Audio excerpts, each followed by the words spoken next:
अस्सलाम वालेकुम बच्चों, आज हम स्टार्ट करेंगे अपना न्यू टॉपिक। अगर हमारे चैनल में न्यू है, चैनल को सब्सक्राइब कर दें। वीडियो अच्छी लगे तो लाइक कमेंट शेयर ज़रूर कर दें। आज हम पढ़ेंगे Avogadro constant by electrolytic method. Avogadro constant आपने एवोगैड्रो नंबर पढ़ा होगा जो कि था 6.022 मल्टीप्लाई बाय 10⁻23। किसी भी एक मोल के अंदर जितने नंबर ऑफ एटम्स होते हैं, आयन्स होते हैं, उसको हमने एवोगैड्रो नंबर की बात की थी, तो उसको हमने एवोगैड्रो नंबर का नाम दिया था। तो एवोगैड्रो कांस्टेंट भी सेम एक ही चीज़ है। अब इसको एवोगैड्रो कांस्टेंट को इलेक्ट्रोलाइटिक मेथड के ज़रिए कैसे फाइंड आउट करते हैं, इसके लिए फार्मूला है जो कि है charge on 1 mole of electron over charge on 1 electron. ये बेसिक फार्मूला है जिससे हम एवोगैड्रो कांस्टेंट फाइंड आउट कर सकते हैं बाय इलेक्ट्रोलाइटिक मेथड। आपको पता है चार्ज ऑन इलेक्ट्रॉन के ऊपर कितना होता है, वो होता है 1.60 multiply by 10⁻⁻19 coulomb. Finding charge on 1 mole of electron, एक मोल इलेक्ट्रॉन के ऊपर कितना चार्ज है वो फाइंड कर रहे हैं हम यूज़ कर रहे हैं इलेक्ट्रोलिसिस कर रहे हैं। हमारे पास जो सोल्यूशन है वो कॉपर सल्फेट का सोल्यूशन CuSO4 का सोल्यूशन है। अब प्रोसेस में पहला स्टेप ये है कि हमने वेट करना है। ये जो हमारे इलेक्ट्रोलिसिस में इलेक्ट्रोलाइटिक सेल में जो लगे हुए होते हैं, एक एनोड होता है, एक कैथोड होता है, ये दोनों लगे होते हैं। तो एक ये जो दोनों है ना, ये कॉपर के बने हुए हैं, ये कॉपर के ही बने हुए होने चाहिए। हम सोल्यूशन भी कॉपर सल्फेट का ले रहे हैं और जो इलेक्ट्रोड इसके अंदर इलेक्ट्रोलाइटिक सेल के अंदर लगे हुए हैं वो भी कॉपर के हैं। तो अब इनका हम पहले वेट कर लेते हैं, प्योर कॉपर एनोड और कैथोड का इनका वेट कर लेंगे सेपरेटली। फिर हम इलेक्ट्रोलाइटिक सेल सेटअप करेंगे, हम इसको बैटरी से जोड़ देंगे, हम इसको एमीटर से जोड़ेंगे, हम इसको रजिस्टर से जोड़ेंगे और जो सोल्यूशन है हमारे पास कॉपर सल्फेट का है। अब हमें इसे करंट प्रोवाइड करेंगे जो कि है 0.220 एम्पेयर। 0.20 एम्पेयर का हमने करंट प्रोवाइड करना है और 40 मिनट्स तक हमने देते रहना है ये करंट। उसके बाद हमने 40 मिनट्स करंट पास होने देना है। फिर क्या होगा, हमने रिवेट करना है उन इलेक्ट्रोड्स का एक्सपेरिमेंट के बाद। तो अब इसके अंदर इस 40 मिनट्स के अंदर हुआ क्या है, अब ये जो कॉपर का बना हुआ था एनोड और ये भी कॉपर का बना हुआ था कैथोड, अब होगा क्या, यहाँ से जो कॉपर है वो इस तरह पिघल के आएगी इस सोल्यूशन के अंदर। पहले वो सोल्यूशन के अंदर आएगी और फिर वो एनोड के ऊपर जाएगी। तो फिर क्या होगा, ये जो कॉपर है जो नीचे आई है ये कन्वर्ट होगी अपने आयन में। Cu पॉजिटिव है, इसने अपने 2 इलेक्ट्रॉन निकाल दिए।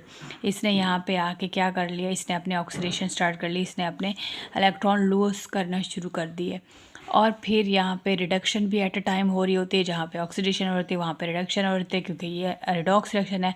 तो वहाँ पे Cu पॉजिटिव दूसरी साइड पे वही 2 इलेक्ट्रॉन लेके और अगेन कॉपर में कन्वर्ट हो जाती है। यहाँ से जो कॉपर पिघलना शुरू हुआ है, मेल्ट होना शुरू हुआ है, वो इस सोल्यूशन में आएगा, आइंस में कन्वर्ट होगा और फिर यहाँ पे आके एनोड के ऊपर और यहाँ पे आके कैथोड के ऊपर जमा होना शुरू हो जाएगा। यानी एनोड से ये कैथोड के ऊपर आके इधर जमा होना शुरू हो जाएगा।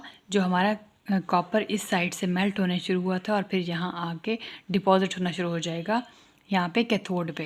अब ऑब्जर्वेशन में आपने क्या देखा, आपने ये देखा जो एनोड के ऊपर था कॉपर वो मेल्ट होना शुरू हो गई थी, डिसॉल्व होना शुरू हो गई थी, डिक्रीज़ होना शुरू हो गई थी। वो Cu2 पॉजिटिव में आइंस में कन्वर्ट होना शुरू कर दी थी जब सोल्यूशन में चली गई थी। मास ऑफ कॉपर डिक्रीज़ होना शुरू हो गया था और डिसॉल्व हो गया था उस सोल्यूशन के अंदर जो कॉपर सल्फेट वाला था। इनटू Cu2 पॉजिटिव आयन अपने 2 इलेक्ट्रॉन रिलीज़ कर दिए थे। कैथोड के ऊपर क्या हुआ था, वो जो मास था, वो जो कॉपर थी वो इंक्रीज़ होना शुरू हो गई थी। यानी यहाँ मास कम होना शुरू हो गया और यहाँ ज़्यादा होना शुरू हो गया। कॉपर ने 2 इलेक्ट्रॉन लिए हैं, रिडक्शन की है और Cu में कन्वर्ट हो गया है। अब करेंगे क्या, अब ये जो है अभी मैंने बताया कि जो एनोड के ऊपर हमारे डिज़ोल्व हो गया था, यहाँ से डिक्रीज़ होना शुरू हो गया था और यहाँ पे ज़्यादा हो गई थी कैथोड के ऊपर। अब हमने 2 इलेक्ट्रोड्स को निकाल देना है, इसको पानी से धोना है, फिर इसको हमने एसीटोन से धो लेना है, इसको वॉश कर लेना है दोनों इलेक्ट्रोड्स को। तो फिर आप इनको जब वॉश करेंगे तो इन दोनों का वेट करेंगे। वेट करने के बाद आपको पता चलेगा कैथोड के ऊपर कॉपर की जो अमाउंट है, कॉपर जो है वो बहुत ज़्यादा है, एनोड के ऊपर कॉपर नहीं है। ठीक है, क्योंकि वो डिज़ोल्व होना शुरू हो गया था, वहाँ पे ऑक्सीडेशन हुई थी, वहाँ पे रिडक्शन हुई थी। ठीक है, तो यहाँ पे ये कॉपर जो है यहाँ पे आना शुरू हो गया था, इसको आप आसानी से रिमूव भी कर सकते हैं कैथोड से। अब यहाँ पे आपका क्वेश्चन बनता है कि एमीटर और वेरिएबल रजिस्टर क्यों लगाया हुआ है बैटरी के साथ। एमीटर आपको पता है एक डिवाइस है जो कि करंट मेजर करती है, ठीक है, एम्पेयर में। तो ये एमीटर इसलिए लगा है क्योंकि ये डिवाइस है, ये करंट को मेजर करती है जितना आप दे रहे हैं करंट। और जो वेरिएबल रेजिस्टर्स क्यों लगे हुए हैं वो इसलिए लगे हुए हैं, इसको दूसरा इसका नाम वेरिएबल रेजिस्टर का रियोस्टेट भी है। ये इसलिए लगाए हुए हैं ताकि करंट का फ्लो जो है वो कॉन्टीन्यूस रहे, ज़्यादा ना रहे। मतलब जितना आपने देना है 0.2 एम्पेयर तो वो उतना ही 40 मिनट्स तक उतना ही रहेगा। ठीक है, तो इनका ये फ़ायदा होता है कि ये वही कंटिन्यू रखते हैं करंट जो आपने यहाँ पे दिया हुआ है, और एमीटर यहाँ पे फ्लो ऑफ करंट बताया कि कितना करंट पास हो रहा है, कितना करंट पास हो रहा है। इसलिए करंट जो डिवाइस है एमीटर है उसको मेजर करती है करंट को। अब हम देखते हैं, कैलकुलेट करते हैं चार्ज ऑन इलेक्ट्रॉन के ऊपर। हमारा जो करंट, सपोज़ हमारा जो करंट गया था वो था 0.20 एम्पेयर का। सपोज़ हमारे पास टाइम था 34 मिनट्स। अब हम देखते हैं कि mass of anode start of experiment में कितना था, वो था 56.53, और mass of anode at the end of experiment कितना था, वो था 56.40 एंड पे। तो इसका मतलब है कितना कॉपर जो है वो रिमूव हुआ एनोड से, वो आ गया 0.13 ग्राम, यानी 56.53 से माइनस किया हमने 56.40, तो आंसर हमारे पास है 0.13 ग्राम। ये 0.13 ग्राम मास रिमूव हुआ है, कॉपर रिमूव हुई है एनोड से।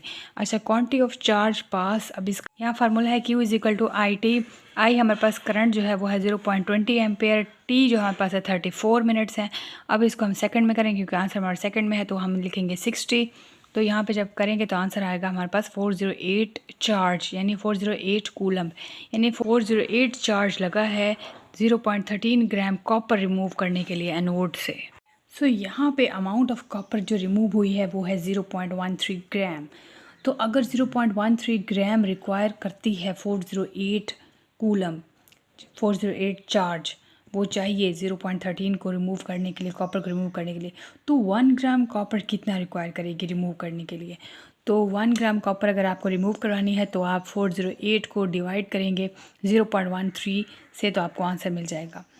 तो 1 ग्राम कॉपर को रिमूव करने के लिए आपको जो चार्ज देना पड़ेगा वो कितना होगा, तो 408 को डिवाइड करेंगे 0.13 से, तो आपको आंसर मिल जाएगा। लेकिन अगर 63.5 ग्राम फिर कॉपर कितना रिक्वायर करेगी, तो अगर आपको 63.5 ग्राम कॉपर रिक्वायर हो तो कितना फिर चार्ज होगा लगेगा इसको रिमूव करने के लिए। बाय द वे, वैसे जो 63.5 ग्राम कॉपर है ये असल में 1 मोल एटॉमिक मास है कॉपर का। तो अगर इसको आप रिमूव करवाना है तो फिर आपको कितना चार्ज लगेगा, तो आप 408 को डिवाइड करेंगे 0.13 से, मल्टीप्लाई कर देंगे उसके एटॉमिक मास से 63.5, तो आपको आंसर मिल जाएगा। तो आपको इतना चार्ज रिक्वायर्ड होगा 63.5 ग्राम कॉपर को रिमूव करने के लिए। अब हमारे पास इक्वेशन है इलेक्ट्रोलिसिस के हाफ सेल की। तो अब हमने charge on 1 mole of electron के ऊपर फाइंड आउट करना है, हमने कैलकुलेट करना है charge on 1 mole of electron. तो आपको पता है कि हमारे पास वैल्यूज़ हैं, एटॉमिक मास वाली वैल्यूज थी 6.35 और ऊपर 0.13, इसके ऊपर हमने डिवाइड कर देना है, मल्टीप्लाई कर देना है 408 के, तो आंसर हमारे पास आएगा 99,646 चार्ज, जो कि है 1 मोल ऑफ इलेक्ट्रॉन के ऊपर। तो अगर हमारे पास चार्ज ऑन 1 इलेक्ट्रॉन के ऊपर है 1.60 मल्टीप्लाई बाय 10⁻⁻19, तो हम कैसे अब फाइंड करेंगे एक इलेक्ट्रॉन पे चार्ज। तो अब चार्ज ऑफ 1 इलेक्ट्रॉन के ऊपर कैसे हम फाइंड आउट करेंगे, तो आपको पता है कि एक इलेक्ट्रॉन अब वैल्यू जहाँ पे है वो है 1.60 मल्टीप्लाई 10⁻⁻19 चार्ज।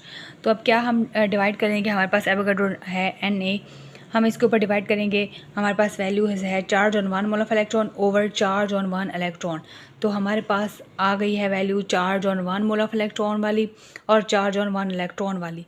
तो हमारे पास आंसर आएगा 6.2 मल्टीप्लाई बाय 10⁻23 पर मोल। ये पर मोल के ऊपर वैल्यू है चार्ज की 6.2 मल्टीप्लाई बाय 10⁻23। उम्मीद है यहाँ तक समझ आ गई होगी। कोई फीडबैक देना चाहें दे सकते हैं, कोई टॉपिक मुश्किल लगता है आप बता सकते हैं, हम उस चैनल पे हम वीडियो बना देंगे। तो मिलते हैं नेक्स्ट लेक्चर में, अपना ख्याल रखिएगा और चैनल को लाजमी सब्सक्राइब कर दें। थैंक यू सो मच, अल्लाह हाफिज़।